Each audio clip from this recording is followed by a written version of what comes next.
a little woozy. And I want to start with a little bit from the actual introduction itself, because there might be people walking past who are like, oh, there's somebody here, I bet she's going to talk about Jesus.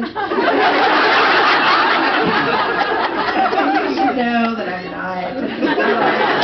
And I also, I wanted to point out that when I was in San Antonio a couple of days ago, they put me in the children's section, which was really fucked up. And it was exactly what I said. And there were so many kids that were like, what did she say? They had to learn it somehow.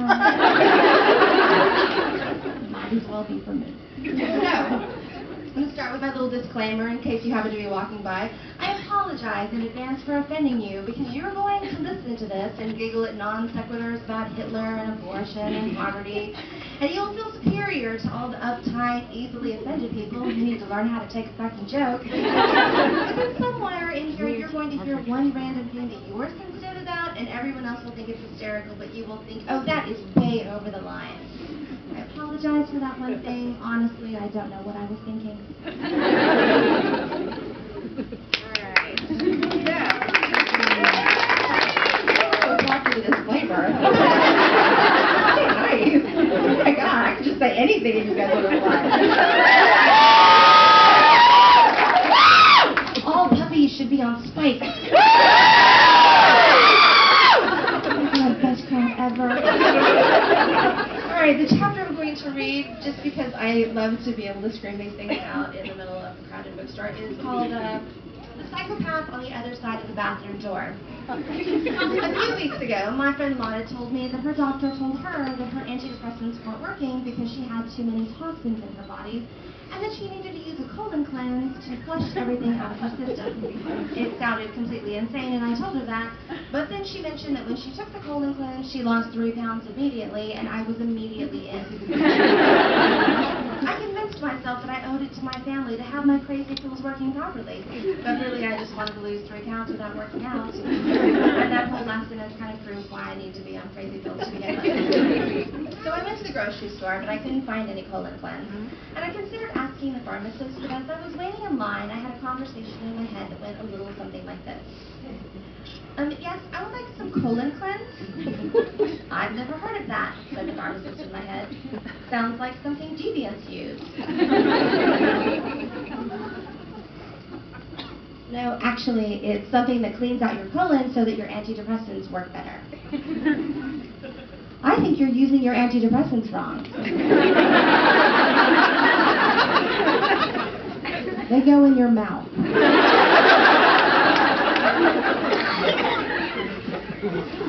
You are surprisingly unhelpful for a healthcare worker. I'm calling the police, you deviant.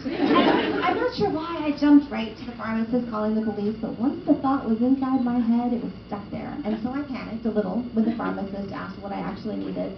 I paused awkwardly and then asked where the reading glasses were, and then he said that they didn't carry reading glasses, which is weird because most pharmacies do. I always like to try them on and pretend that I'm a naughty librarian. So instead of the colon cleanse, I decided I would just take a bunch of X-Lax because next best thing, right? I bought the extra strength stuff because it was the same price as the regular strength, and so technically it was like I was saving money. And I thought that would help my argument when Victor, my husband, demanded to know why I had bought $20 worth of unnecessary laxatives, although it turns out later that he didn't really care about cost effectiveness because he hates being economically feasible or just wants me to be fat or something. I already knew that he would be judgy about the whole thing because he was also very unsupportive when I wanted to buy those Chinese foot pad things that suck all of the toxins out of your feet. You guys use them. He claims the whole Chinese foot pad thing was a scam, but I think it's just because he wants me to suffer, or maybe that he's racist. And then when I called him racist, he got all mad and screamy, and I was like, I don't even know what I'm saying. Those are the toxins talking. He still wouldn't let me buy them.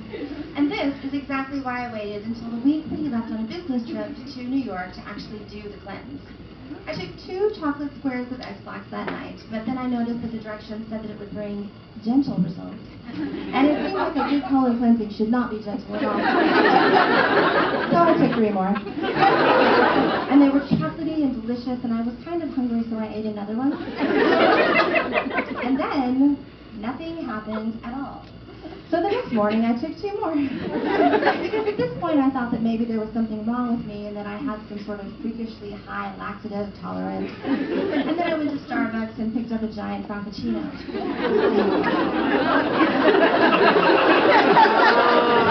You guys get it. I didn't know. No one told me that coffee was a laxative. It is.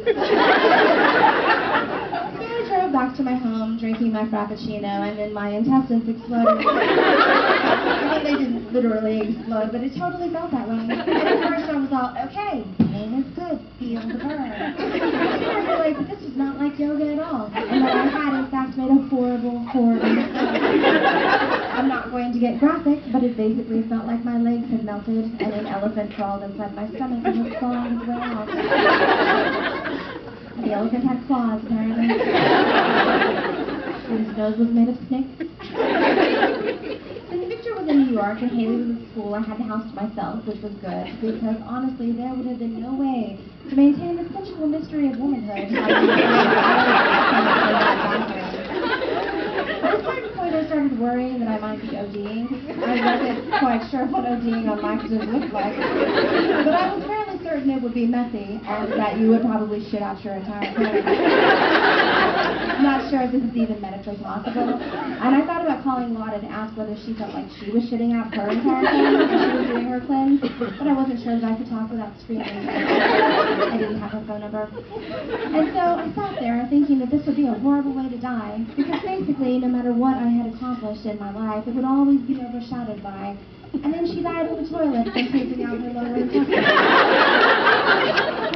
Like if it had happened to Thomas Edison, that would be the very first thing it would say in the Wikipedia entry. It would be all Thomas Edison who pooped out his own toilet. A variety of inventions and changed the way we live today. Did we mention he pooped out his own toilet? Because he totally did. Thomas Edison pooped out his own colon. Honestly, we can't stress this enough. It was about this time that I decided that I needed to take action. So I found some Pepto-Bismol and I took a full dose. I considered taking more, but at this point I was concerned I might have to call 911 for help. And I didn't want to have to explain why I had taken 3 times the recommended amount of laxatives and 3 times the recommended amount of anti-diarrhea medicine. Because even to me that sounded like some sort of poorly planned suicide. Just taking 1 dose of the anti-diarrhea medicine seemed rational comparatively. Surely, I thought to myself, this will make me seem much more credible and much less likely to be put on suicide watch. Of course, the Pepto-Bismol was no match for the raw power of the X-Lax. It was much like wearing shin guards in the middle of a tornado. Except even less effective, because at least with shin guards, when they found your body later, you could still wear a skirt in your coffin. Unless your legs got ripped off, which could totally happen. But the Pepto-Bismol didn't do anything at all except for turn my tongue black. I just set off the alarm. Everyone should shop this right now. We're gone. The bookstore is like, we hate this girl. It crossed my mind that maybe eating a bunch of cheese might help, because I once went to school with a girl who ate too much cheese and got so constipated she had to go to the hospital to have the poop removed by a doctor. And after I heard that, I could never quite look at her in the same way. And I often wondered whether she got to keep the poop that they removed like they did to keep her tonsils. And then I remembered that I didn't even have any cheese in the house, and that even if I did, it didn't matter because I couldn't leave the toilet long enough to get it. And that is when I heard the noise at the bathroom door. It sounded like someone leaning against the door and tapping it lightly with his knuckles, and I was all, oh my god, I didn't lock the bathroom door. And then I thought, wait, why would I even need to lock the bathroom door since I'm the only one home? My initial thought was that it was a murderer or a rapist, and was quickly followed up by the thought that if it was a rapist, he was going to be terribly disappointed.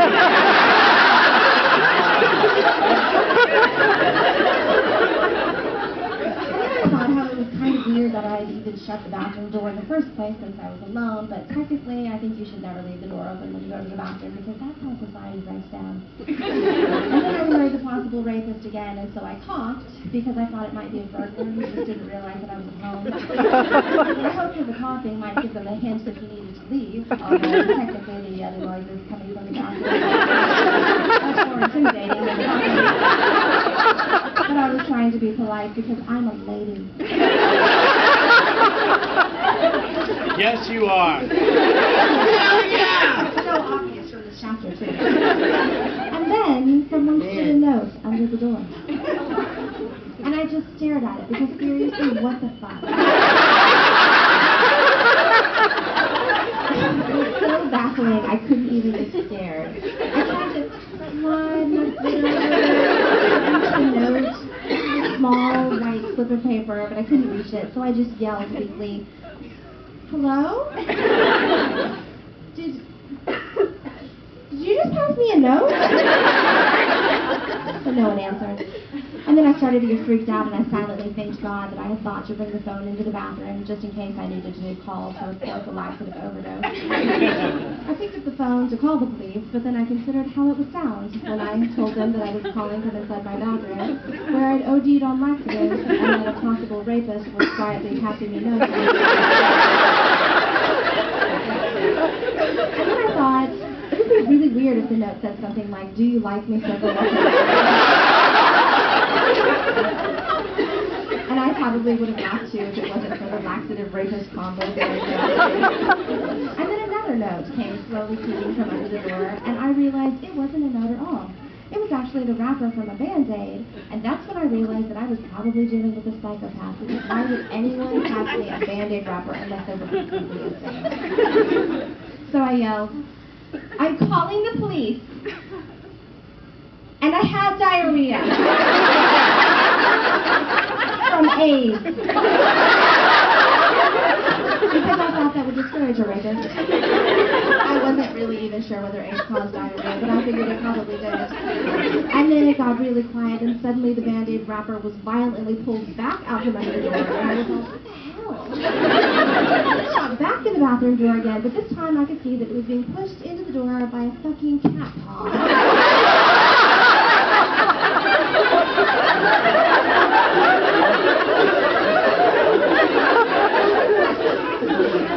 I realized that the cat had just knocked over my purse and was just shoving receipts in its face under the door. Then I murdered my cat, but only in my mind. It occurred to me that I should write this all down, but I didn't have anything to write on except for the paper that the cat had pushed out the door. And so I yelled, "Posey, push the paper further!" But he didn't because he's an asshole. Not that he's a cat, so he doesn't speak English. So instead, I wrote this on toilet paper with lipstick, but just the keywords and not this whole thing, because that would be ridiculous. And then I said a little prayer, thanking God for saving me from getting assaulted, and also for not making me have to explain to the ambulance drivers that I had accidentally mistaken my cat for a rapist, after purposely overdosing on laxatives in order to make my antidepressants work better. Mainly because that's the kind of story that gets told over and over again to the new ambulance crew recruits. But then, I remembered that girl from high school who had to have the poop bubble removed. So maybe in comparison, my story wasn't really so weird after all. Except when Victor came home, I told them all about it because how could you not share that story? And he got all testy about the laxatives and implied that I, quote, couldn't be trusted at home unsupervised. And I'm all, glass half full, asshole, at least I didn't get raped.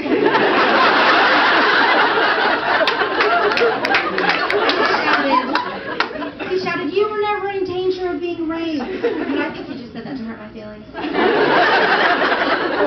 So I retorted, "Oh, I am always in danger of being raped."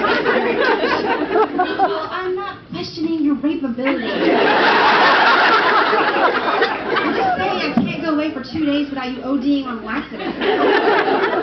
And that's when I made a mental note that from now on I would never tell him about ODing on anything. And also that I should probably make friends with ambulance drivers because I bet they have some pretty kick-ass stories.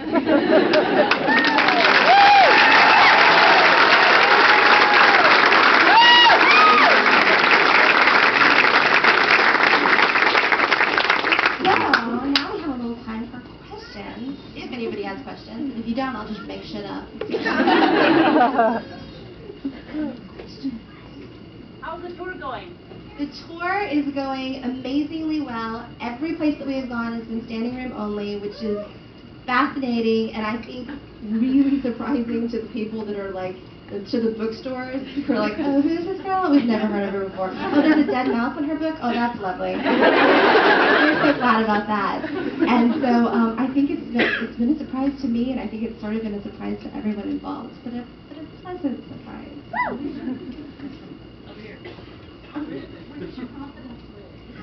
My confidence wig is a very hot, and I tried to wear it, and it was so crazy, super sweaty that I looked like I was just right out of the shower, and so I figured that wouldn't really be very confident at all. So I decided instead I would wear my natural hair. Although on the way over on the Sky Mall has these like bangs that you clip on, so I totally ordered those like on the plane. So they're not here yet. That, it looks awesome. I would totally be wearing them right. I'd be like all Zoe Deschanel. Long bangs, corsets. Is Victor here? Victor is not here. He was at the one last night and was incredibly embarrassed when I pointed him out and he was almost trying to like walk and just crawl out. Tell him hi and we love him. I will. I know many of you are Team Victor. Tell him I love him. On the Victor train, is he surprised at how many women have husbands that feel exactly like him?